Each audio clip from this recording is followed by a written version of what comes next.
सबसे पहले हम सीखने वाले हैं रिएक्शन इंटरमीडिएट्स। देखो एक बात मैं बिल्कुल क्लियर कर दूं कि जितना पेशेंस के साथ चीजों को सीखोगे उतना ज्यादा मजा आएगा, और जल्दबाजी करोगे तो खिचड़ी जो है वो कच्ची पक्की बन जाएगी और मजा नहीं आएगा। ठीक है, तो बिना किसी टाइम वेस्ट किए स्टार्ट करते हैं रिएक्शन इंटरमीडिएट्स। ठीक है, देखो बिल्कुल ही सिंपल भाषा का इस्तेमाल करूंगा, सिंपल भाषा का प्रयोग होगा और बिल्कुल चीजें समझ में आएंगी बिल्कुल आसानी से। ठीक है, देखो ये हमारे पास है कार्बन एटम, और कार्बन एटम से हमारे पास लगे हुए हैं ये हाइड्रोजन भाई साहब, ये हाइड्रोजन भाई साहब, और ये भी हाइड्रोजन भाई साहब। ये बॉन्ड थोड़ा बेचारा पोलियो वाला हो गया, इसको थोड़ा अच्छा कर देते हैं। ठीक है, और यहां कार्बन से एक और एटम जुड़ा हुआ है, उसको हम कुछ भी नाम दे सकते हैं, दिल्ली, बंबई, कलकत्ता, कुछ भी नाम दे दो, पर हम उसको नाम दे देते हैं ए। ठीक है, तो कार्बन से ये ए एटम जुड़ा हुआ है। ठीक है, अब हमें अपनी पांचवी क्लास की सामान्य ज्ञान से पता है कि बॉन्ड में क्या होता है। देखो ये मान लो एक बॉन्ड है, तो इसमें एक इलेक्ट्रॉन होगा कार्बन भाई साहब का और एक इलेक्ट्रॉन होगा हाइड्रोजन भाई साहब का। सेम इस बॉन्ड में एक इलेक्ट्रॉन कार्बन भाई साहब का, एक इलेक्ट्रॉन हाइड्रोजन भाई साहब का। सेम इसमें एक इलेक्ट्रॉन होगा कार्बन भाई साहब का, एक हाइड्रोजन भाई साहब का। और इस बॉन्ड की बात करें तो इस बॉन्ड में भी सेम होगा ना, बॉन्ड के लिए तो यूनिवर्सल ही रूल होता है। तो यहां पे एक इलेक्ट्रॉन होगा इस बॉन्ड में कार्बन भाई साहब का, और एक इलेक्ट्रॉन होगा ये ए जो एटम है ना, जिसको हमने दिल्ली, बंबई, कलकत्ता से उड़ा के लाए थे जिसको। ठीक है, इतनी बातें सिंपल है। ठीक है, अब देखो अगर आपको बोल दिया जाए कि ये जो बॉन्ड है इसे तोड़ दो फोड़ दो, इसे तोड़ दो अब फोड़ दो। ठीक है, तो आपके पास इस बॉन्ड को तोड़ने के लिए कितनी पॉसिबिलिटीज आएंगी? 3 पॉसिबिलिटीज आएंगी। वो कैसे आएंगी, कौन सी होगी, उसी की हम बात करेंगे। और इन्हीं 3 पॉसिबिलिटी को हम क्या बोलते हैं? रिएक्शन इंटरमीडिएट्स, है ना। तो रिएक्शन इंटरमीडिएट्स अपने पास 3 ही तरीके के आएंगे। वो कैसे आएंगे उसकी बातें अब हम करेंगे। ठीक है, देखो अब इस बॉन्ड को हमें तोड़ना है, तो इस बॉन्ड को तोड़ने की सीधी सीधी पहले अगर मोटे मोटे तौर पे बात करें तो पहले तो अपने पास 2 ही पॉसिबिलिटी बनेंगी। पहले तो अपने पास 2 ही पॉसिबिलिटी बनेंगी। अब 2 पॉसिबिलिटी कौन सी बनेंगी कि या तो ये बॉन्ड होमोलिटिक तरीके से टूटेगा, होमोलिटिक तरीके से, या फिर हेट्रोलिटिक तरीके से, या फिर टूटेगा हेट्रोलिटिक तरीके से। ठीक है, अब इसका मतलब समझो। देखो होमो मतलब होता है सेम, होमो मतलब सेम, लिटिक लिसिस मतलब टूटना, हेट्रो का मतलब होता है डिफरेंट, लिसिक मतलब है ना, लिसिस मतलब टूटना। ठीक है, तो या होमोलिटिक या हेट्रोलिटिक। अब होमो मतलब क्या है? होमो मतलब क्या है कि कार्बन भाई साहब के पास भी बराबर इलेक्ट्रॉन जाएंगे और ए भाई साहब के पास भी बराबर। होमो मतलब सेम, कि दोनों के पास सेम इलेक्ट्रॉन जाएंगे, मतलब ये बॉन्ड ठीक बीच में से टूट जाएगा। ये एक इलेक्ट्रॉन अपना कार्बन ले जाएगा, एक इलेक्ट्रॉन अपना ये ए एटम ले जाएगा। ठीक है, ये है होमो। और हेट्रोलिटिक मतलब डिफरेंट, मतलब ए एटम के पास अलग इलेक्ट्रॉन होंगे, कार्बन के पास अलग इलेक्ट्रॉन होंगे। ठीक है, तो हेट्रोलिटिक में भी यहां हमारे पास 2 पॉसिबिलिटी बन सकती हैं कि या तो ये दोनों इलेक्ट्रॉन कार्बन भाई साहब उड़ा के ले जाए, है ना, या तो ये दोनों इलेक्ट्रॉन कार्बन भाई साहब उड़ा के ले जाए, और दूसरी पॉसिबिलिटी क्या है? ये दोनों इलेक्ट्रॉन ये ए भाई साहब उड़ा के ले जाए। ये है हेट्रोलिटिक, है ना, डिफरेंट तरीके से, मतलब या तो कार्बन को दोनों इलेक्ट्रॉन मिल जाएंगे या फिर ए एटम को दोनों इलेक्ट्रॉन मिल जाएंगे। ठीक है, तो बारी बारी से बात कर लेते हैं भाई, बारी बारी से बात कर लेते हैं। एक बार इसको हम क्या करते हैं, दोबारा से यहां अच्छे से बना लेते हैं ताकि यहाँ पे घमासान ना चल जाए इनका ना, थोड़ा सा तो समझ में तो आएगी क्या लिखा हुआ था। ठीक है, तो दोबारा से एक बार बना लेते हैं। यहाँ पे अपना कार्बन था, ये अपना ए एटम था, और यहाँ 3 अपने हाइड्रोजन थे। हाइड्रोजन का काम नहीं है, उनको छोड़ो, हम नहीं लिखते भाई, है ना। हाइड्रोजन को तो ऑर्गेनिक में ऐसे ही इग्नोर किया जाता है, ये दुनिया का नियम है। ठीक है, अब यहां बात कर लेते हैं भाई, यहां क्या बात चल रही थी? एक इलेक्ट्रॉन कार्बन का था और एक ये ए भाई साहब का था। ठीक है, अब इसको पहले तरीके से तोड़ते हैं होमोलिटिक तरीके से, है ना। होमोलिटिक में क्या था कि ये बॉन्ड यहां से टूट गया, ये बॉन्ड यहां से टूट गया। अब यहां से टूटने में, बॉन्ड के यहां से टूटने में क्या होगा? एक इलेक्ट्रॉन गया कार्बन के पास, एक इलेक्ट्रॉन गया इसके पास। अब कार्बन के पास जब एक इलेक्ट्रॉन आएगा तो ये कैसा दिखाई पड़ेगा? देखो कार्बन के ये 3 बॉन्ड तो ये ऐसे कैसे रहेंगे, और कार्बन के पास आ चुका है एक इलेक्ट्रॉन। ए का अपने को कोई काम नहीं है, वो नहीं लिखना, है ना। ये हो गई एक पॉसिबिलिटी। ठीक है, अब इधर बात कर लेते हैं। तो इधर हमने बात की थी कि इधर भी अपने पास दो केस आएंगे, इधर भी अपने पास दो केस आएंगे। पहले केस में क्या होगा, पहले केस में क्या होगा, एक बार फिर से यहाँ बिल्कुल क्लियर तरीके से बनाएंगे, एक एक चीज़ को आराम से समझेंगे, कोई जल्दबाजी नहीं है। फिर से लिखते हैं कार्बन भाई साहब, यहाँ अपने ए भाई साहब। ठीक है, तो यहाँ जो पहला केस होगा उसमें क्या होगा, उसमें क्या होगा कि देखो यहाँ एक इलेक्ट्रॉन था, यहाँ एक इलेक्ट्रॉन। ठीक, तो ये दोनों इलेक्ट्रॉन अगर ये कार्बन ले जाए तो क्या होगा, देखो दोनों इलेक्ट्रॉन अगर कार्बन ले जाए तो कार्बन, ये 3 बॉन्ड इसके थे और दोनों इलेक्ट्रॉन, 2 इलेक्ट्रॉन ले गया ना, तो एक इलेक्ट्रॉन का तो कार्बन का ही था और एक इलेक्ट्रॉन ये ए भाई साहब का ले गया। ठीक है, अब इसको जो ए का, जो ए एटम का इलेक्ट्रॉन लाया है, इसको इंडिकेट करने के लिए यहां हमें नेगेटिव चार्ज दिखाना पड़ेगा। इस नेगेटिव चार्ज का मतलब समझो, देखो ये एक इलेक्ट्रॉन तो कार्बन का ही था, बट ये एक किसी का चुरा के लाया है, तो उस चुरा के जो लाया है उसको दिखाने के लिए यहां नेगेटिव चार्ज अपने को दिखाना पड़ेगा। दूसरी पॉसिबिलिटी में क्या करेंगे कि दोनों इलेक्ट्रॉन अगर ये ए ले जाए, दोनों इलेक्ट्रॉन ए ले जाएगा तो कार्बन पे कैसा आ जाएगा भाई, अब पॉजिटिव चार्ज आ जाएगा। ये अपना कार्बन है, ये अपना कार्बन है, और ये मैंने गलत लिख दिया। ठीक है, गलत नहीं लिखा, थोड़ा सा डॉट लगा था, इतने बिना बात की गलती मत निकाला करो। ठीक है, तो यहाँ पे ये क्या है, दोनों इलेक्ट्रॉन अगर ये ए ले जाए तो ए तो ले जाएगा नेगेटिव चार्ज और कार्बन पे क्या आ जाएगा, पॉजिटिव चार्ज आ जाएगा, पॉजिटिव चार्ज आ जाएगा। ठीक है, तो यहाँ अब ध्यान से देखो, अपने पास तीन इंटरमीडिएट्स बन चुके हैं। एक तो बना किससे, होमोलिटिक से, और 2 बने हेट्रोलिटिक से, 2 बने हेट्रोलिटिक से। अब इनका थोड़ा नामकरण कर लेते हैं, इनका थोड़ा नामकरण कर लेते हैं। यार ये कलर चेंज हो, ब्लैक आ गया। ठीक है, तो यहां पे देखो ये क्या दिख रहा है, रेडिकल दिख रहा है, फ्री रेडिकल दिख रहा है। तो इसको हम क्या बोलते हैं, इसको हम बोलते हैं क्या, बहुत सुना होगा आपने, इसको बोलते हैं फ्री रेडिकल। और इसको क्या बोलते हैं, कार्बन के ऊपर ये नेगेटिव चार्ज दिखाई पड़ रहा है, इसको हम बोलते हैं क्या, कार्बो अनायन, कार्बो अनायन। और इसको क्या बोलते हैं, कार्बो कटायन, इसको हम बोलते हैं कार्बो कटायन। ठीक है, तो याद करो रिएक्शन इंटरमीडिएट मैंने 3 बताए थे, तो 3 कौन से अपने रिएक्शन इंटरमीडिएट्स, एक अपना क्या है, फ्री रेडिकल है, एक अपना क्या है, कार्बो अनायन, और एक अपना क्या है, कार्बो कटायन, है ना। और होमोलिटिक क्लीवेज से कौन से बने, होमोलिटिक तरीके से बॉन्ड टूटता है तो फ्री रेडिकल बना, और हेट्रो से कार्बो अनायन और कार्बो कटायन अपने बनते हैं। बिल्कुल सिंपल है, बिल्कुल साधारण है, कोई भी दुविधा नहीं है। ठीक है, बिल्कुल ठीक। देखो हमने अभी 3 तरीके के रिएक्शन इंटरमीडिएट्स देखे। ठीक है, हमने 3 तरीके के रिएक्शन इंटरमीडिएट्स को देखा। कौन से, एक अपना है क्या, एक अपना है कार्बो कटायन, एक अपना है फ्री रेडिकल, और एक अपना है कार्बो अनायन। ठीक है, एक कार्बो कटायन, एक फ्री रेडिकल, एक कार्बो अनायन, ये हमने रिएक्शन इंटरमीडिएट्स देखे। ठीक है, अब बात करते हैं, देखो कोई भी मॉलिक्यूल है ना, कोई भी मॉलिक्यूल है, अगर वो न्यूट्रल है ना, अगर वो न्यूट्रल है तो वो ज्यादा स्टेबल होता है, वो ज्यादा स्टेबल होता है ना, कोई भी अगर कंपाउंड है। बट किसी भी कंपाउंड पे अगर चार्ज आ जाए तो चार्ज क्या होता है, दुख होता है, चार्ज क्या होता है, दुख होता है। जैसे इसकी बात करें तो इस पे पॉजिटिव चार्ज है तो ये एक तरीके का दुख है, इस पे ये फ्री रेडिकल है, ये भी एक तरीके का दुख है, इस पे ये नेगेटिव चार्ज है, ये भी एक तरीके का दुख है। ठीक है, और क्वेश्चन करते हुए मैं आपको बता दूं, ऑर्गेनिक में क्वेश्चन करते हुए आप फ्री रेडिकल को भी पॉजिटिव चार्ज अज्यूम करके क्वेश्चन करना, कोई भी आपका गलत नहीं होगा।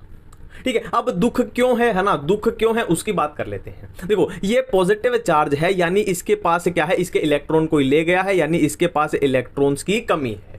ये भी मैंने क्या बोला था, पॉजिटिव चार्ज ही अज्यूम करना, इसके पास भी क्या है, इलेक्ट्रॉन की कमी है, इलेक्ट्रॉन की कमी है। और ये नेगेटिव चार्ज है, यानी इसके पास इलेक्ट्रॉन ज्यादा है, इसके पास इलेक्ट्रॉन ज्यादा है। तो क्या बात पता चली, कार्बो कटायन के पास इलेक्ट्रॉन की कमी, फ्री रेडिकल वाले के पास भी इलेक्ट्रॉन की कमी, और ये क्या है, कार्बो अनायन यानी नेगेटिव चार्ज वाले के पास इलेक्ट्रॉन क्या है, ज्यादा है। तो ये इनका दुख है। अब दुख अपने को कम करना है, यानी अगर स्टेबिलिटी की बात की जाए, देखो पूरी ऑर्गेनिक में यही अपने क्वेश्चन पूछे जाएंगे, पूरी ऑर्गेनिक में स्टेबिलिटी के ही क्वेश्चन पूछे जाते हैं। तो इसकी स्टेबिलिटी की बात करें तो इसके पास क्या है, ये क्या कर दिया मैंने, ठीक है। तो इसकी स्टेबिलिटी की बात करें तो इसके पास क्या है, इलेक्ट्रॉन की कमी है। तो अगर कोई इंसान आके इसको इलेक्ट्रॉन दे दे तो ये ज्यादा स्टेबल हो जाएगा।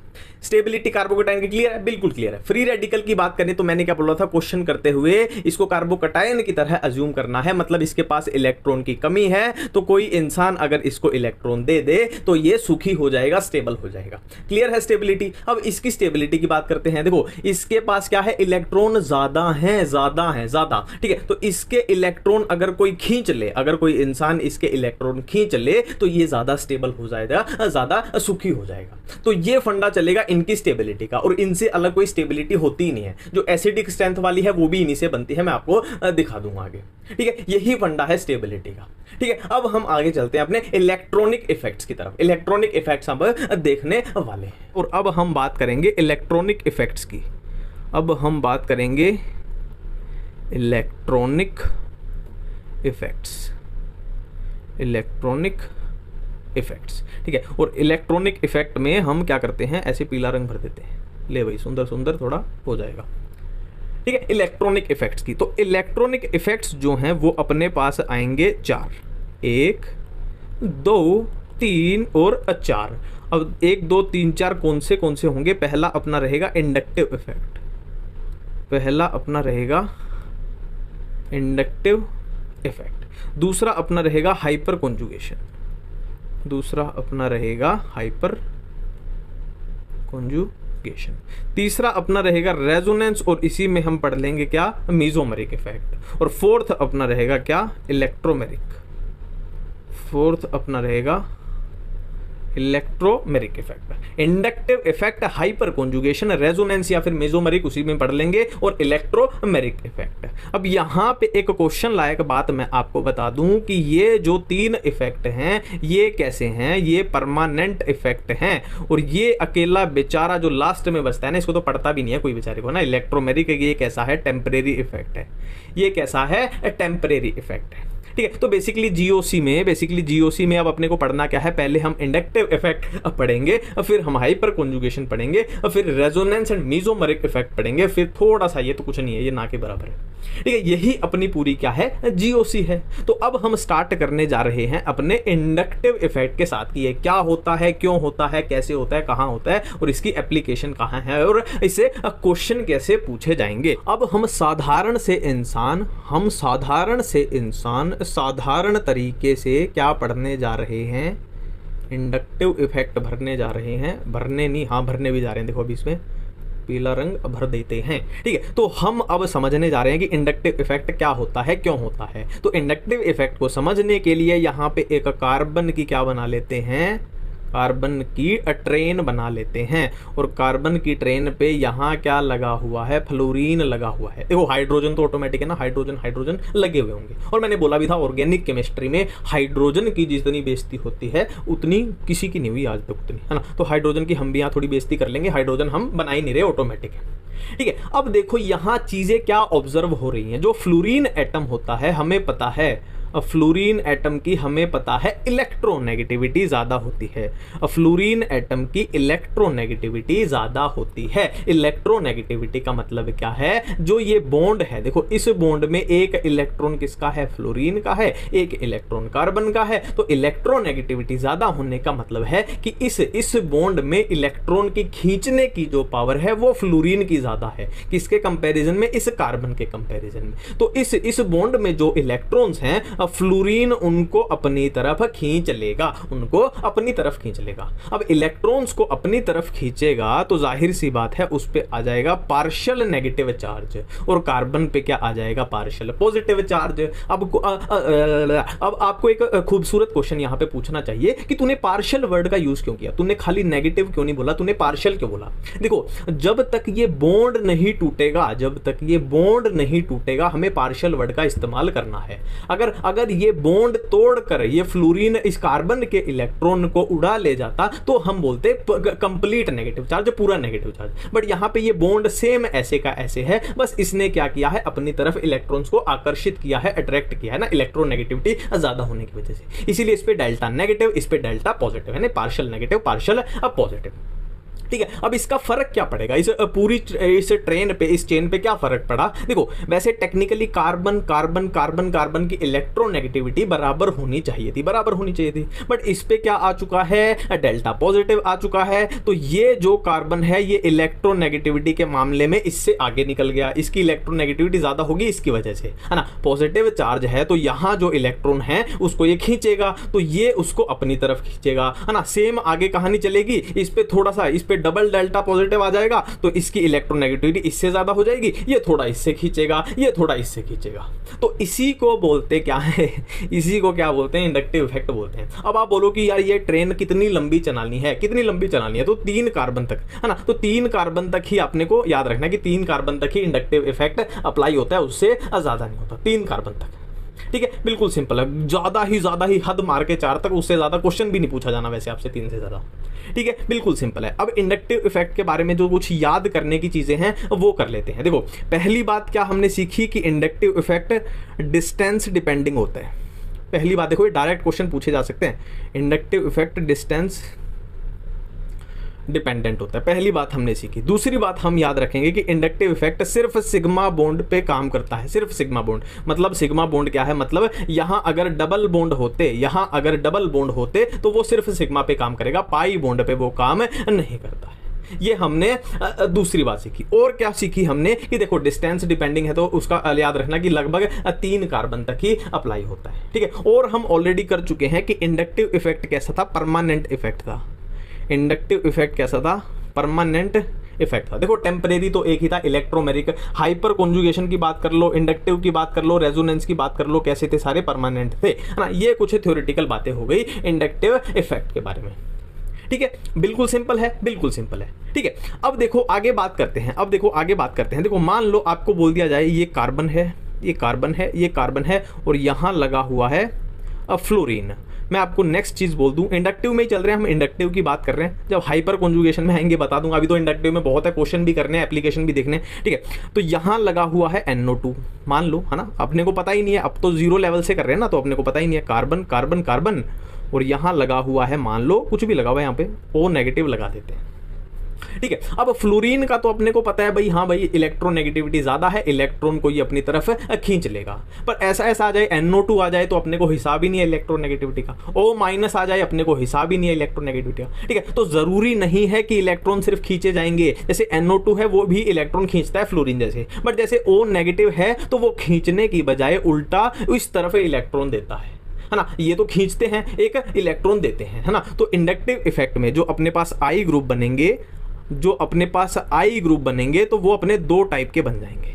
2 टाइप के कौन से बन जाएंगे, एक हो जाएंगे माइनस आई कौन से, जो इलेक्ट्रॉन को अपनी तरफ खींचते हैं, है ना। ये ट्रेन है जो इससे अपनी तरफ खींचते हैं। ठीक है, दूसरे कैसे हो जाएंगे, प्लस आई ग्रुप हो जाएंगे। प्लस आई कौन से, जो इलेक्ट्रॉन को डोनेट करते हैं, एक इलेक्ट्रॉन खींचने वाले, एक इलेक्ट्रॉन देने वाले। ठीक है, माइनस आई अब प्लस आई। अब यहां पे हमें ऑर्डर याद करना पड़ेगा कि माइनस आई कौन से होते हैं और प्लस आई कौन से होता है। देखो मेनली जो है ना, मेनली जो है वो माइनस आई है, माइनस आई है। प्लस आई का लॉजिक से भी हो जाता है, पर मेन जो जहां पे दम लगेगा वो है माइनस आई। और जहां पे आपका एफर्ट लगता है वहां आती है क्या, केवी एजुकेशन की ट्रिक, केवी एजुकेशन की ट्रिक जो आपको कभी नहीं भूलने वाली, मेरी गारंटी है। मेरे साथ एक बार 2 बार 3 बार उसको रिपीट करना, कभी नहीं भूलने वाली। अब बहुत आसान ट्रिक है। अब हम करने वाले हैं माइनस इंडक्टिव इफेक्ट के ऑर्डर को याद करने की ट्रिक, माइनस इंडक्टिव इफेक्ट के ऑर्डर को याद करने की ट्रिक।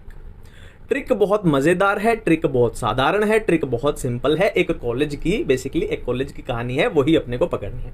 ठीक है, और मैं गारंटी दे रहा हूं एक बार मेरे साथ ढंग से कर लोगे तो माइनस आई इफेक्ट का ऑर्डर कभी नहीं भूलेगा जिंदगी में। ठीक है, तो अपनी ट्रिक हम स्टार्ट कर रहे हैं। देखो एक कॉलेज था, या बोलो मेडिकल कॉलेज था, एक मेडिकल कॉलेज था। ठीक है, अब मेडिकल कॉलेज में 2 लड़के थे, है ना, और ये बड़े फेमस थे। मतलब इनकी लुक्स भी बहुत तगड़ी थी, बॉडी शॉडी भी बना रखी थी, और बड़ी बड़ी बाइक थी इनके पास, गाड़ी थी, मतलब कुल मिला के हद थे, मतलब सिक्का चलता था। एक का नाम था फरहान और एक का नाम था सलमान। एक का नाम था फरहान, एक का नाम था सलमान। मतलब कॉलेज में भाई तबाही थी इनकी, मतलब है ना, कि लड़कियां वेट करती थी कि ये कब लड़कियों से बात करें, हर लड़की वेट करती थी। है ना। तो भाई इनका सिक्का चल रहा था और इसी बीच है ना, मान लो ये आगे चल के सेकंड ईयर में हो गए, तो फर्स्ट ईयर में एक लड़की की एंट्री होती है, फर्स्ट ईयर में एक लड़की की एंट्री होती है जिसका नाम था करीना। और करीना क्या थी, बहुत खूबसूरत थी। अब खूबसूरत की स्पेलिंग देखते रहना, खूबसूरत की स्पेलिंग देखते रहना। करीना क्या थी, बहुत खूबसूरत थी, मतलब क्या बोलूं, हद, मतलब हद नहीं, लिमिट नहीं बोलते हैं, लिमिट भी पार कर दी थी करीना ने, है ना, ये हाल था। अब ये इतनी खूबसूरत थी कि फरहान और सलमान भी इससे बात करने से कांप रहे थे, डर रहे थे, है ना, कि यार इतनी खूबसूरत है, इससे कैसे बात करें, है ना। देख रहे हो आप, इनका सिक्का चल रहा था किसी जमाने में, पर यहाँ पे इतनी खूबसूरत आ गई करीना कि इनकी भी ऐसी तैसी हो गई कि बात करें तो कैसे करें। ठीक है, तो पूरे कॉलेज में देखो, ये भी फेमस, ये भी फेमस, और ये तो ऑटोमेटिक फेमस है ही, इतनी खूबसूरत है। ठीक है, तो पूरे कॉलेज में भाई बात चलने पड़ी, बात चलने लगी, है ना, एक अफवाह फैल जाती है ना पूरे कॉलेज में फेमस लोगों की, कि ना तो फरहान बोल पा रहा, ना सलमान बोल पा रहा, तो कौन खूबसूरत करीना को हेलो बोलेगा, है ना। इसको हेलो बोलने की पूरे कॉलेज में रेस चल रही है, होड़ चल रही है। ना फरहान बोल पा रहा है, ना सलमान बोल पा रहा है, तो कौन खूबसूरत करीना को हेलो बोलेगा औरों से पहले मतलब सबसे पहले। अब देखो, अपनी इसी ट्रिक को यहां पे लिख के देख लेते हैं। देखो हमने क्या किया था, हमने ट्रिक क्या की थी कि ना तो फरहान बोल पा रहा है, ना फरहान बोल पा रहा है, ठीक है, और ना ही सलमान बोल पा रहा है, ना ही सलमान बोल पा रहा है, ठीक है। तो कौन खूबसूरत करीना को, खूबसूरत की मैंने स्पेलिंग बताई थी, आपको याद मैं दिला दूं, तो कौन खूबसूरत करीना को हेलो बोलेगा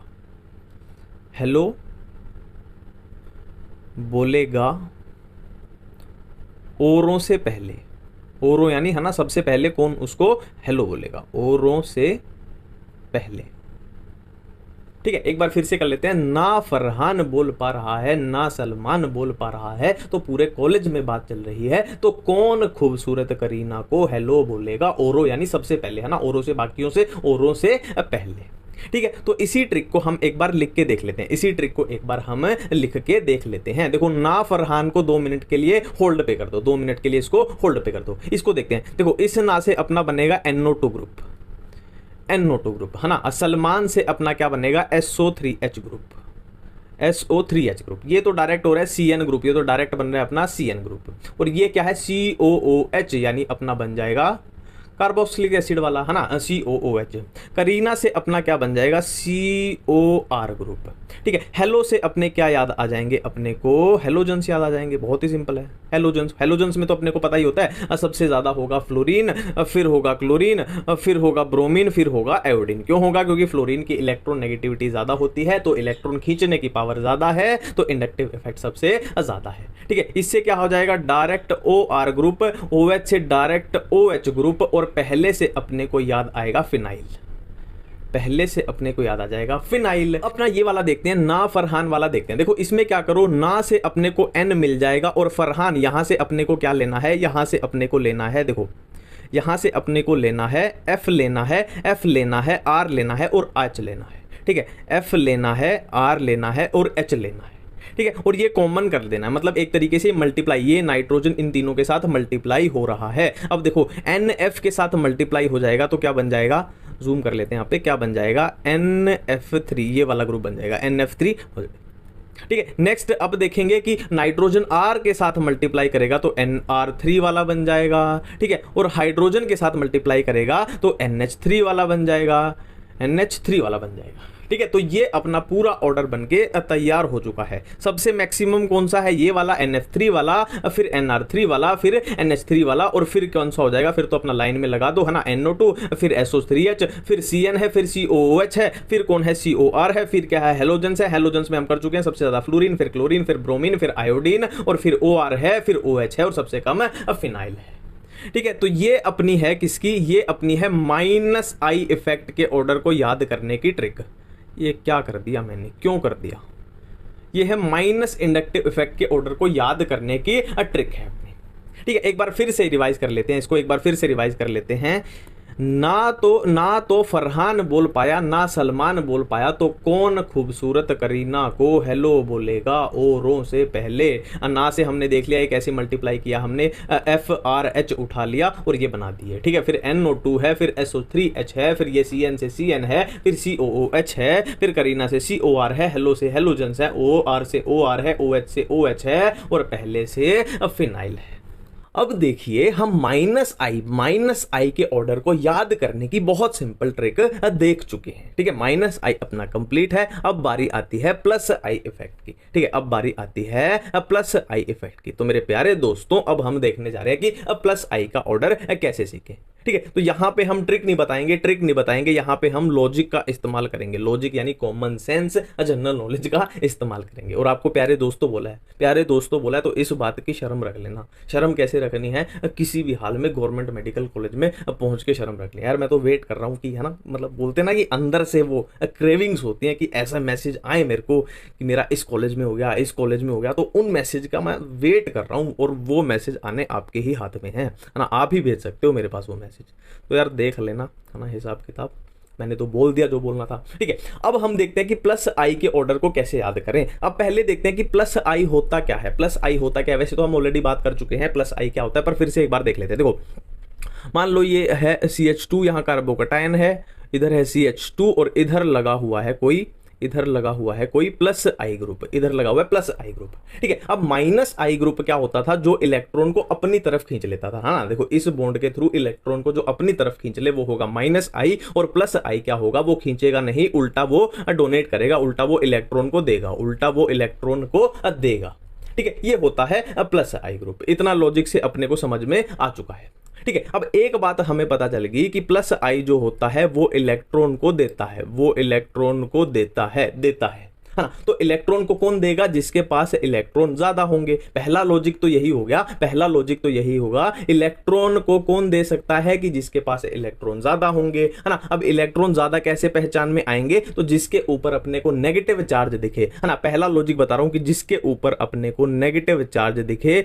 जैसे कि CH2 ये नेगेटिव, है ना, ये क्या है, नेगेटिव चार्ज यानी इलेक्ट्रॉन ज्यादा है, तो ये इलेक्ट्रॉन दे सकता है, यानी ये प्लस आई है। तो इसका सबसे ज्यादा प्लस आई, ये अपना ऑर्डर ही बन रहा है, ठीक है। नेक्स्ट क्या है, जैसे NH और इसके ऊपर नेगेटिव चार्ज हो, मतलब नेगेटिव चार्ज मतलब इलेक्ट्रॉन ये दे सकता है, इसके पास इलेक्ट्रॉन है, ये सेकंड पे आ गया अपना, ठीक है। फिर क्या है O-, है ना, ये भी क्या है अपना प्लस आई ग्रुप है, ठीक है। इसके ऊपर भी नेगेटिव चार्ज है, यानी इलेक्ट्रॉन को दे सकता है, ठीक है। COO-, ठीक है। अब देखो यहां से क्या पहचान में आ गई कि नेगेटिव चार्ज है, मतलब इनके पास इलेक्ट्रॉन है, इलेक्ट्रॉन को दे सकते हैं, इसीलिए प्लस आई शो करते हैं। अब देखो प्लस आई इफेक्ट का जो आगे का ऑर्डर है वो कुछ ऐसा आपको दिखाई देगा, है ना। कैसे कि फर्स्ट ये हो जाएगा, सेकंड ये, फिर ऐसे, फिर ऐसे, फिर ऐसे, फिर ऐसे, फिर ऐसे और फिर ऐसे, फिर ऐसे, ठीक है। तो ये वाली लाइन, पहली लाइन यहां तक तो हम कर चुके थे, लॉजिक से कर चुके थे। अब हम नेक्स्ट करने वाले हैं, और नेक्स्ट और भी आसान है, क्योंकि इसमें लॉजिक जो लगने वाले हैं वो और भी आसान है। देखो एक सिंपल सा लॉजिक इस्तेमाल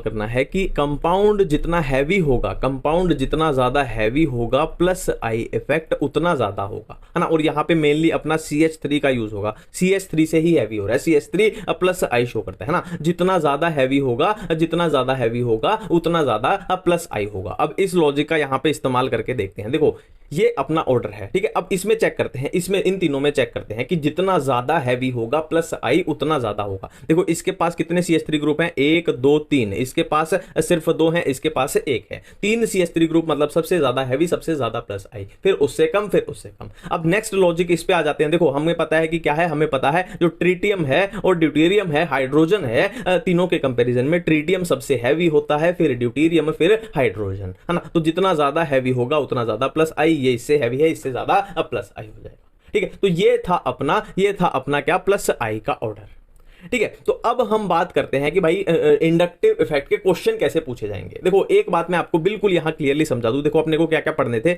अपने को इंडक्टिव इफेक्ट पढ़ना था, फिर अपने को हाइपर कॉन्जुगेशन पढ़ना था, फिर अपने को रेजोनेंस और उसी के साथ मीजोमेरिक इफेक्ट पढ़ना था। ये अपना प्लान था, हम पढ़ रहे थे इलेक्ट्रॉनिक इफेक्ट्स, ठीक है। अब जहां पे हम क्वेश्चंस की बात करते हैं, देखो क्वेश्चंस की बात करते हैं तो मैं यहां पे ध्यान रखूंगा एक एक बात का। क्यों ध्यान रखूंगा, देखो हम इंडक्टिव इफेक्ट करके अगर उसी के हम क्वेश्चन करते चले गए तो हमारी नजरें ही रहेंगी कि भाई इस क्वेश्चन में कहीं ना कहीं इंडक्टिव इफेक्ट होना चाहिए, ठीक है। ऐसे ही जैसे मान लो हम हाइपर कॉन्जुगेशन का टॉपिक पढ़ के अगर उसी के बहुत सारे क्वेश्चन करने लगेंगे तो ऑटोमेटिक जो हमारी नजरें हैं ना वो ऑटोमेटिक हाइपर कॉन्जुगेशन को ढूंढने लगेंगी। अगर हम रेजोनेंस पढ़ के उसी के क्वेश्चन करते रहे तो क्या है, हमारी नजरें ऑटोमेटिक रेजोनेंस को उसमें ढूंढने लग जाएंगी। तो ये गलती होती है ना, क्योंकि जो अपना एक्चुअल रियल में एग्जाम होना है वहां पे आपको कुछ नहीं पता कि इंडक्टिव का क्वेश्चन है या हाइपर कॉन्जुगेशन का है या रेजोनेंस मेसोमेरिक किसका क्वेश्चन है, अपने को पता ही नहीं होना चाहिए। तो यहां पे भी मैं वही चीज इस्तेमाल करूंगा कि इन तीनों के मिक्स क्वेश्चन कराऊंगा। ऐसे नहीं कराऊंगा कि इंडक्टिव पढ़ के उसी के क्वेश्चन किए जा रहे हैं, हाइपर कॉन्जुगेशन पढ़ के उसी के क्वेश्चन किए जा रहे हैं। नहीं, हमें मिक्स आदत होनी चाहिए, तभी हम एग्जाम में कर पाएंगे। ये बात आप ध्यान रखो, ठीक है। तो हम क्या करेंगे, इंडक्टिव पढ़ेंगे, फिर हाइपर कॉन्जुगेशन पढ़ेंगे, फिर हम रेजोनेंस मेसोमेरिक पढ़ेंगे, फिर मिक्स क्वेश्चन करेंगे। हालांकि मैं थोड़ा थोड़ा, देखो जैसे इंडक्टिव पढ़ के थोड़ा थोड़ा उसके क्वेश्चन का आइडिया दे दूंगा कि इस तरीके के पूछे जाते हैं। हाइपर कॉन्जुगेशन में भी थोड़ा थोड़ा आइडिया ले लेंगे, फिर इसमें थोड़ा थोड़ा आइडिया ले लेंगे, बिल्कुल हर चीज प्लान के साथ, ठीक है। जैसे अभी हम क्या है, इंडक्टिव इफेक्ट अपना पढ़ चुके हैं, माइनस आई देख चुके हैं, प्लस आई देख चुके हैं। अब थोड़ा थोड़ा हम आइडिया ले लेते हैं कि भाई इसमें पूछा कैसे जाता है और लॉजिक क्या होता है। थोड़ा समझ लेते हैं कि इंडक्टिव इफेक्ट से किस टाइप के क्वेश्चन अपने से पूछे जाएंगे, ठीक है।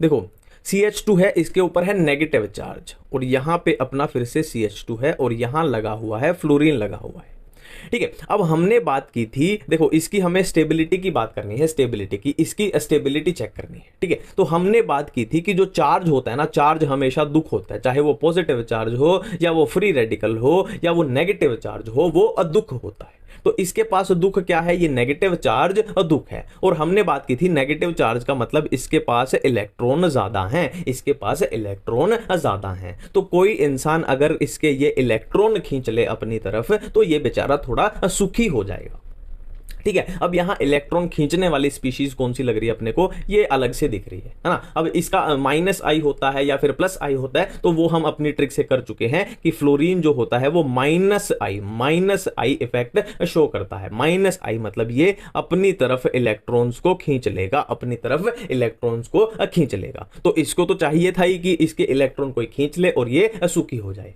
है ना। तो क्या है यहां पे, ये क्या है, कार्ब अनायन है। तो कार्ब अनायन की ये माइनस आई इफेक्ट का जो ग्रुप लगा है ये इसकी स्टेबिलिटी को बढ़ा रहा है, स्टेबिलिटी को बढ़ा रहा है। और अगर इधर, अगर मान लो अगर इधर प्लस आई इफेक्ट वाला लगा होता अगर ग्रुप, तो वो क्या करता, इलेक्ट्रॉन खींचने की बजाय उस तरफ दे देता, है ना। इसके पास पहले ही दुख है, पहले ही ज्यादा इलेक्ट्रॉन है और प्लस आई वाला और ज्यादा दे देता तो वो स्टेबिलिटी को कम कर देता। यही लॉजिक होता है, ठीक है। और क्या है, अब थोड़ी सी बात करते हैं, मान लो एक और बात कर लेते हैं। CH2 यहां पॉजिटिव चार्ज है, CH2 और यहां लगा हुआ है अपना, ब्लैक से लिखते हैं, यहां लगा हुआ है NO2 ग्रुप, ठीक है। अब स्टेबिलिटी चेक करनी है। तो हमने बात की थी कि चार्ज हमेशा दुख होता है, चाहे पॉजिटिव चार्ज हो, चाहे नेगेटिव चार्ज हो, चाहे फ्री रेडिकल हो, चार्ज हमेशा क्या होता है, दुख होता है। तो इसके पास ये पॉजिटिव चार्ज क्या है, दुख है। और पॉजिटिव चार्ज दुख कैसे है कि इसके पास इलेक्ट्रॉन की भारी कमी है। तो अगर इसको कोई इलेक्ट्रॉन दे दे, है ना, कोई इलेक्ट्रॉन इसको दे दे तो ये सुखी हो जाए, है ना। अब यहां पे इलेक्ट्रॉन देने वाला या खींचने वाला कौन सा ग्रुप दिखाई दे रहा है, NO2 ग्रुप दिखाई दे रहा है। NO2 कैसा ग्रुप होता है, माइनस आई इफेक्ट शो करता है। माइनस आई का मतलब है ये इलेक्ट्रॉन को अपनी तरफ खींच लेगा, इलेक्ट्रॉन को अपनी तरफ खींच लेगा, ठीक है। अब ध्यान दो, इसके पास पहले ही इलेक्ट्रॉन की कमी है और इसने क्या किया, माइनस आई वाले ने और ज्यादा इसके इलेक्ट्रॉन खींच लिए, तो ये क्या हो गया बेचारा, और ज्यादा क्या हो गया, दुखी हो गया। मतलब माइनस आई इफेक्ट कार्बोकटायन की स्टेबिलिटी को क्या कर रहा है, डिक्रीज कर रहा है, घटा रहा है, ठीक है। और अगर इधर बात करें, अगर इधर प्लस आई इफेक्ट लगा होता, अगर इधर देखो, इधर बात करते हैं, अगर इधर प्लस आई इफेक्ट वाला लगा होता तो वो क्या करता, इलेक्ट्रॉन तो खींचता नहीं, वो उल्टा इलेक्ट्रॉन को देता। तो इसके पास इलेक्ट्रॉन की कमी थी तो प्लस आई वाला इसको इलेक्ट्रॉन दे देता तो वो स्टेबिलिटी बढ़ा देता, है ना। तो कार्बोकटायन की स्टेबिलिटी कौन बढ़ा रहा है, प्लस आई वाला कार्बोकटायन की स्टेबिलिटी को बढ़ा रहा है, इंक्रीज करा रहा है। यही सिंपल से लॉजिक है। और कंपैरिजन में क्वेश्चन आ जाए, मान लो कंपैरिजन में क्वेश्चन आ जाए, देखो वो किस बेस पे चलेंगे, इससे ज्यादा इसमें क्वेश्चन ही नहीं होता। CH2 और इधर लगा हुआ है, मान लो फ्लोरीन लगा हुआ है, और इधर बात कर लेते हैं कि CH2 ये भी नेगेटिव चार्ज, ये भी नेगेटिव चार्ज, है ना, सेम ही है। CH2 और इधर लगा हुआ है NO2 लगा हुआ है, ठीक है। अब यहाँ पे स्टेबिलिटी की बात की जाए तो भाग के चेक करो, क्या है, माइनस चार्ज है, तो इसकी स्टेबिलिटी कब बढ़ेगी, अगर इसका है ना, इसके पास इलेक्ट्रॉन ज्यादा है, इसके पास भी ज्यादा है, तो इनकी स्टेबिलिटी कब बढ़ेगी, अगर इनका ये नेगेटिव चार्ज कोई खींच ले, इलेक्ट्रॉन खींच ले, तो इनकी स्टेबिलिटी बढ़ जाएगी। तो चेक करते हैं कि खींचने वाला है, देने वाला है, खींचने वाला लगा है कि देने वाला लगा है। तो फ्लोरीन कैसा है, -I शो करेगा, NO2 भी क्या करेगा, -I शो करेगा। तो एक बात तो क्लियर है, ये भी इलेक्ट्रॉन अपनी तरफ खींच रहा है और ये भी अपनी तरफ खींच रहा है। अब कैसे चेक करें, तो सिंपल सी बात है, इन दोनों में से जो इस चार्ज को ज्यादा अपनी तरफ खींच लेगा, जो इन इलेक्ट्रॉन को ज्यादा अपनी तरफ खींच लेगा, वो ज्यादा स्टेबिलिटी दे देगा, ठीक है। अब इनमें से कैसे चेक करें, तो अपनी ट्रिक पे आ जाते हैं। अपनी वो जो ट्रिक थी, देखो ना सलमान, NO2 कहां पे आ रहा है, यहां पे आ रहा है, और हेलोजन कहां पे आ रहा है, फ्लोरीन कहां पे आ रहा है, यहां पे आ रहा है। तो NO2 का, फिर से आ जाते हैं अपने क्वेश्चन पे, तो NO2 का NO2 का प्लस आई बहुत ज्यादा है फ्लोरीन के कंपैरिजन में, मतलब इसका ये वाला इफेक्ट बहुत स्ट्रॉन्ग है। तो इस चार्ज को NO2 ज्यादा खींच पा रहा है, तो इन दोनों में कौन ज्यादा स्टेबल हो जाएगा, ये वाला नीचे वाला ज्यादा स्टेबल हो जाएगा। यही लॉजिक इसमें बस लगता है। अब हम स्टार्ट करने जा रहे हैं अपना टॉपिक, जिसका नाम है क्या, हाइपर कॉन्जुगेशन। हाइपर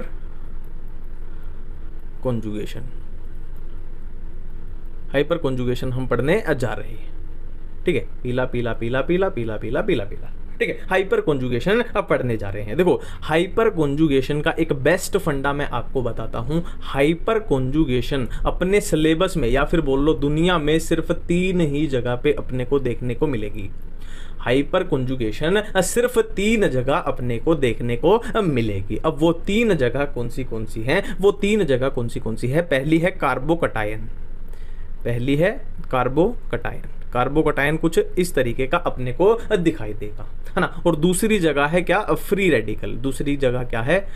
रेडिकल, ये कुछ इस तरीके का दिखेगा। और तीसरी जगह क्या है, एल्कीन कैसा दिखेगा, कुछ इस तरीके का दिखेगा, ठीक है। मैंने क्या बोला कि दुनिया में हाइपर कॉन्जुगेशन, है ना, या फिर बोलो कि अपने सिलेबस में हाइपर कॉन्जुगेशन सिर्फ 3 ही जगह अपने को दिखाई देगी। पहला क्या है, कार्बोकटायन, और दूसरा क्या है, फ्री रेडिकल, और तीसरा क्या है, एल्कीन है। इसके अलावा कोई भी कंपाउंड आपके सामने आ जाए, हाइपर कॉन्जुगेशन के बारे में सोचना तक नहीं है, सोचना भी नहीं है ना। फिर से रिपीट करते हैं, carbocation, free radical and alkene में हमें हाइपर कॉन्जुगेशन दिखाई दे सकती है। मैंने क्या बोला, दिखाई दे सकती है। अब इसके पीछे क्या राज है, देखो एल्कीन तो दुनिया में बहुत सारे हैं। मान लो फॉर एग्जांपल दुनिया में 100 एल्कीन है, तो क्या 100 के 100 में हाइपर कॉन्जुगेशन होगी, है ना, बहुत बड़ा सवाल है। फ्री रेडिकल मान लो पूरी दुनिया में 50 ही अवेलेबल हैं, तो क्या 50 के 50 में हाइपर कॉन्जुगेशन होगी, है ना। सेम ऐसे ही क्या सारे कार्बोकटायन में हाइपर कॉन्जुगेशन होगी, तो इसका जवाब है नहीं, सब में नहीं होगी, है ना। तो अब आप पूछोगे एक बेहतरीन क्वेश्चन कि फिर ऐसी क्या कंडीशन है कि जिसमें कार्बोकटायन में हाइपर कॉन्जुगेशन होगी, या फिर ऐसी क्या कंडीशन है फ्री रेडिकल में जिसमें हाइपर कॉन्जुगेशन होगी, या फिर ऐसी क्या कंडीशन है जिसमें एक एल्कीन में हाइपर कॉन्जुगेशन होती है, ठीक है। तो अब हम बात कर रहे हैं उन कंडीशंस के बारे में, ठीक है। अब हम बात कर रहे हैं कंडीशंस के बारे में। मैं COH लिख देता हूं। COH अपना क्या है, कंडीशंस ऑफ हाइपर कॉन्जुगेशन। और ये किस में बात कर रहे हैं, वो तो हम ऑलरेडी बात कर चुके हैं। किस में बात कर रहे हैं, या तो कार्बोकटायन, या फ्री रेडिकल, या फिर एल्कीन, ठीक है। तो इन तीनों में हाइपर कॉन्जुगेशन प्रेजेंट होने के लिए क्या कंडीशन अपने को चाहिए, ठीक है। तो ऐसी 2 कंडीशन अपने सामने आएंगी कि जो इन तीनों में हाइपर कॉन्जुगेशन के लिए होनी चाहिए, ठीक है। और वो 2 कंडीशन कौन सी है, देखो पहली कंडीशन क्या होगी कि जो अल्फा कार्बन होगा ना, वो sp3 हाइब्रिडाइजेशन वाला होना चाहिए। अब अल्फा कार्बन क्या होता है, इसकी चिंता बिल्कुल भी मत कीजिए, ये मैं आपको बताऊंगा, ठीक है। अल्फा कार्बन sp3 हाइब्रिडाइजेशन वाला होना चाहिए, ठीक है। और दूसरी कंडीशन क्या है कि एटलीस्ट एक अल्फा हाइड्रोजन तो प्रेजेंट होना चाहिए, ठीक है। समझ गए कंडीशंस ऑफ हाइपर कॉन्जुगेशन क्या है कि अल्फा कार्बन जो है वो sp3 हाइब्रिडाइजेशन वाला होना चाहिए, और एटलीस्ट एक अल्फा हाइड्रोजन प्रेजेंट होना चाहिए, तब जाके इन तीनों में हाइपर कॉन्जुगेशन हो सकती है, ठीक है। अब यहां पे मैंने बहुत सारी सारी बातें आपको बता दी, पर उनको समझना पड़ेगा ना। अब है ना, इतना सारा मैंने बोल दिया है, वो ऐसे समझ नहीं आएगा, अपने को देखने से समझ आएगा। सबसे पहले हम देखते हैं कि अल्फा कार्बन क्या होता है और अल्फा हाइड्रोजन क्या होता है। बहुत सारे बच्चे इसी में कंफ्यूज होते रहते हैं, ठीक है। तो एक एग्जांपल मैं आपके सामने बता रहा हूं, देखो मान लो ये अपना है CH3 और ये है अपना CH2 और ये है अपना यहाँ पे CH2 पॉजिटिव, ठीक है। ये क्या है, अपना कार्बोकटायन है। अब इसमें हमसे पूछ लिया जाए कि भाई अल्फा कार्बन बताओ, इसमें हमसे पूछ लिया जाए कि अल्फा कार्बन बताओ, तो सिंपल है, जहां पे देखो यहाँ पे अनयूजुअल चीज क्या है, अनयूजुअल चीज है ये चार्ज, है ना, चार्ज। तो जहां पे आपको चार्ज दिखे, जहां पे आपको चार्ज दिखे या फिर फ्री रेडिकल दिखे या फिर एल्कीन दिखे, उसको एक्टिव सेंटर बना लो। मतलब क्या है एक्टिव सेंटर, मतलब वहां पे बॉक्स बना लो, ठीक है। इस कार्बन पे चार्ज था तो इस पे हमने क्या बना लिया, अब बॉक्स बना लिया। अब इस बॉक्स से नेक्स्ट जो कार्बन होगा वो होगा अल्फा कार्बन। अल्फा कार्बन से नेक्स्ट जो कार्बन होगा वो होगा बीटा कार्बन। इतने से काम चल जाएगा, आगे जाने की जरूरत नहीं पड़ेगी, ठीक है, सिंपल है। तो ये हुआ अल्फा कार्बन, ये हुआ बीटा कार्बन। अब देखो अल्फा हाइड्रोजन क्या होंगे, तो अल्फा कार्बन से जो हाइड्रोजन जुड़े हैं वो क्या हो जाएंगे, अल्फा हाइड्रोजन हो जाएंगे, ठीक है। एक और एग्जांपल इसमें देख लेते हैं, एक और एग्जांपल देख लेते हैं। देखो मान लो ये आपके पास एल्कीन है CH3 और यहाँ है हाइड्रोजन, यहाँ है हाइड्रोजन, यहाँ है हाइड्रोजन, ठीक है। तो मैंने क्या बोला, इसमें आपसे पूछ लिया जाए कि बताओ भाई अल्फा कार्बन कौन से हैं, अल्फा हाइड्रोजन कौन से हैं। तो मैंने क्या बोला कि चार्ज हो, पॉजिटिव चार्ज हो सकता है, फ्री रेडिकल हो सकता है या फिर एल्कीन हो सकता है। यहाँ पे तो हम इन्हीं की बात कर रहे हैं, ठीक है। तो जहां पे एल्कीन है वहां पे क्या बना लो, एल्कीन यानी एक्टिव सेंटर जहां पे है, एल्कीन यानी एक्टिव सेंटर जहां पे है, अनयूजुअल चीज जहां पे है वहां पे बॉक्स बना लो, है ना। देखो ये डबल बॉन्ड था, यहाँ पे अपना बॉक्स बन जाएगा। अब क्या है, बॉक्स से नेक्स्ट जो कार्बन होगा वो होगा अल्फा कार्बन। ये अपना है अल्फा कार्बन, यहां हाइड्रोजन है, हाइड्रोजन है, हाइड्रोजन है, कार्बन तो है नहीं, यहीं पे सिर्फ कार्बन है। तो ये हुआ अल्फा कार्बन और अल्फा कार्बन से जो हाइड्रोजन जुड़े हुए हैं वो क्या हो जाएंगे, अल्फा हाइड्रोजन हो जाएंगे, है ना। मेरे ख्याल से कोई भी दिक्कत नहीं आएगी। फिर भी दिक्कत आए तो एक और एग्जांपल देख लेते हैं। देखो मान लो ये है कार्बन कार्बन कार्बन और यहां पे अपना फ्री रेडिकल है और ये अपने हाइड्रोजन है, ये अपने हाइड्रोजन है।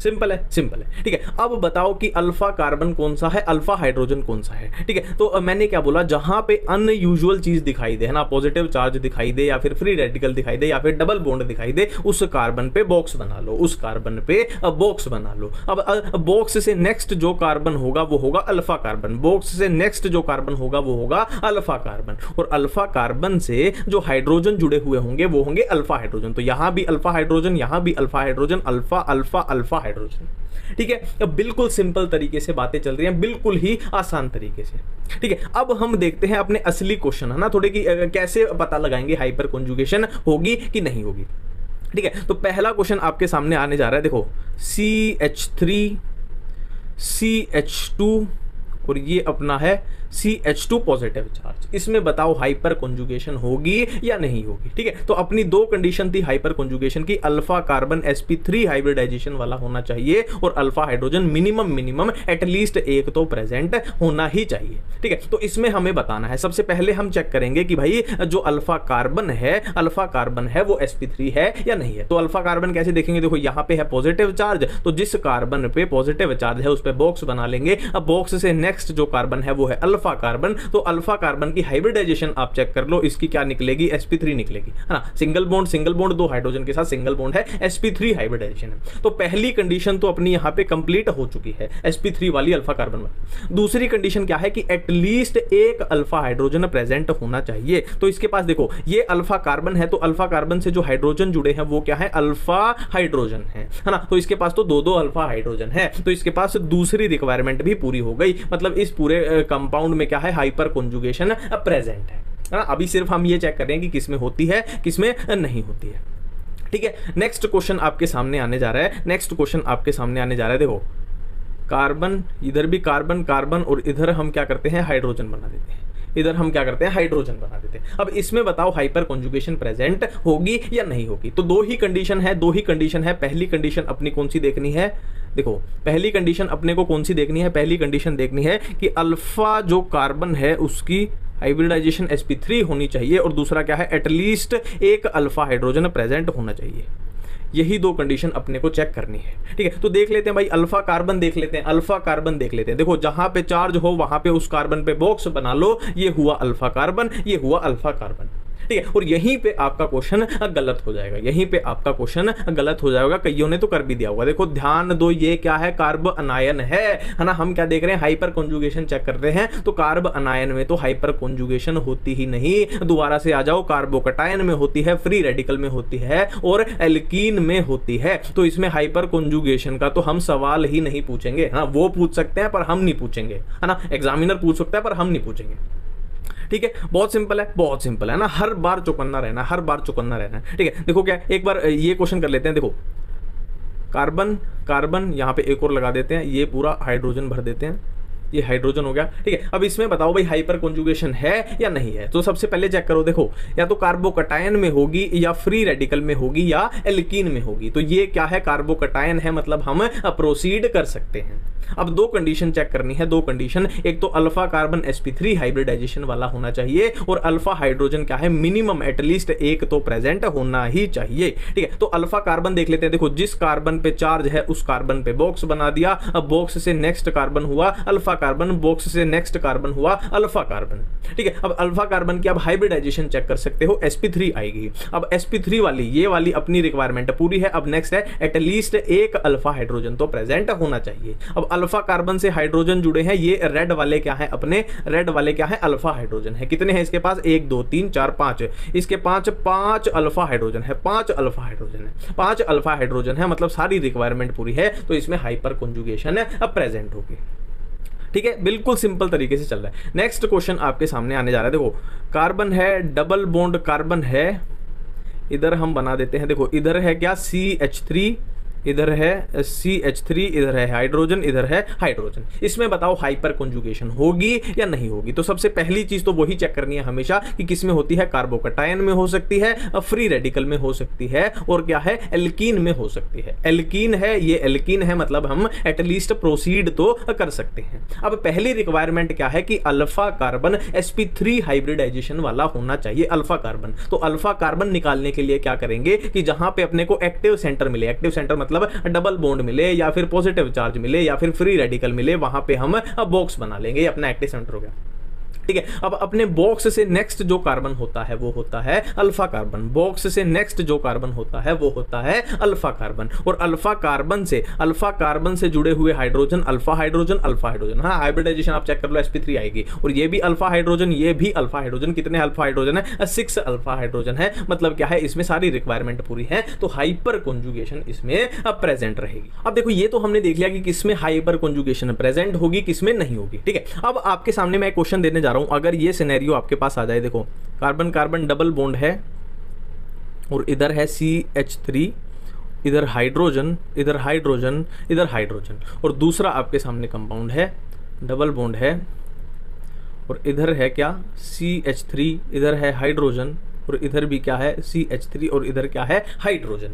तो सबसे पहले चेक करो कि हाइपर कॉन्जुगेशन होगी या नहीं होगी। तो सबसे पहला काम क्या करना है, देखो किस किस में होती है, फ्री रेडिकल में हो सकती है, कार्बोकटायन में हो सकती है और एल्कीन में हो सकती है। तो ये भी एक एल्कीन है, ये भी एक एल्कीन है, तो ये वाली चीज तो अपनी कंप्लीट है ना, हम प्रोसीड कर सकते हैं। अब नेक्स्ट क्या है, अल्फा कार्बन sp3 हाइब्रिडाइजेशन वाला होना चाहिए, अल्फा कार्बन, ठीक है। तो अल्फा कार्बन देखने के लिए अपन क्या करते हैं कि जहां भी अपने को एक्टिव सेंटर मिले, पॉजिटिव चार्ज मिले या फिर डबल बॉन्ड मिले या फिर फ्री रेडिकल मिले, वहां पे बॉक्स बना लेते हैं हम, वहां पे बॉक्स बना लेते हैं, है ना। और बॉक्स से नेक्स्ट जो कार्बन होता है वो क्या होता है, अल्फा कार्बन। अब बॉक्स से नेक्स्ट जो कार्बन होता है वो होता है अल्फा कार्बन। अब बॉक्स से नेक्स्ट जो कार्बन होता है वो होता है अल्फा कार्बन। अब अल्फा कार्बन की आप किसी की भी हाइब्रिडाइजेशन चेक कर लो, सबकी क्या आएगी, sp3 आएगी, sp3, ठीक है। तो वो भी रिक्वायरमेंट अपनी कंप्लीट है। अब नेक्स्ट क्या है, अपने को अल्फा हाइड्रोजन देखने हैं। तो अल्फा कार्बन से जो हाइड्रोजन जुड़े हैं वो है अल्फा हाइड्रोजन। इसके पास कितने हैं, 3 अल्फा हाइड्रोजन है। और इसके पास कितने हैं, देखो 3 ये वाले हो गए, 3 ये वाले हो गए, इसके पास है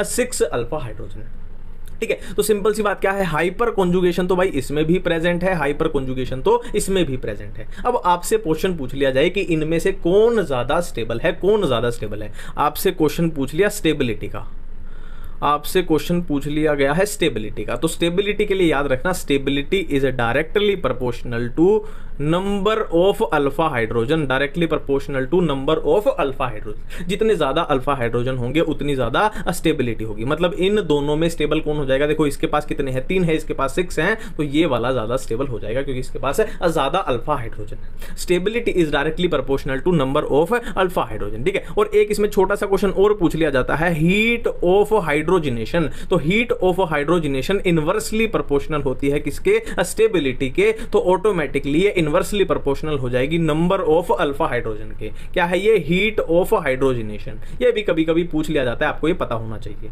ठीक है। तो देखो इनमें हीट ऑफ हाइड्रोजिनेशन पूछ ली जाए, इनमें हीट ऑफ हाइड्रोजिनेशन का क्वेश्चन पूछ लिया जाए, तो देखो इसमें अल्फा हाइड्रोजन कम है यानी स्टेबिलिटी कम है, तो इसमें हीट ऑफ हाइड्रोजिनेशन ज्यादा हो जाएगी ना, क्योंकि इनवर्सली प्रोपोर्शनल का रिलेशन है, ठीक है। तो ये था अपना पूरा क्या, हाइपर कॉन्जुगेशन। फिर से मैं बोल रहा हूं हाइपर कॉन्जुगेशन में कुछ नहीं है, 2-3 बातें याद रखनी है कि कार्बोकटायन में हो सकती है, फ्री रेडिकल में हो सकती है, या एल्कीन में हो सकती है। पहली बात तो ये, और क्या है, एक अल्फा कार्बन की हाइब्रिडाइजेशन sp3 होनी चाहिए, और क्या है, अल्फा हाइड्रोजन एटलीस्ट एक प्रेजेंट होनी चाहिए, इससे अलग कुछ है ही नहीं, ठीक है। तो ये हाइपर कॉन्जुगेशन अब कंप्लीट है। अब हम चलते हैं रेजोनेंस की तरफ, और उसी में हम क्या है, फिर मीजोमेरिक इफेक्ट भी देखेंगे। फिर हम सबके, मैंने बोला था ना, फिर हम सबके मिक्स क्वेश्चन करेंगे हम इंडक्टिव इफेक्ट के, हाइपर कॉन्जुगेशन के और रेजोनेंस के मिक्स क्वेश्चन करेंगे कि stability of carbocation, stability of कार्बो अनायन, acidic strength, basic strength, वो सब क्वेश्चन, ठीक है। और वहीं पे मैं आपको क्या है, बीच बीच में PYQ भी करवा दूंगा कि अपने पिछले सालों में कौन से क्वेश्चन पूछे गए, ठीक है।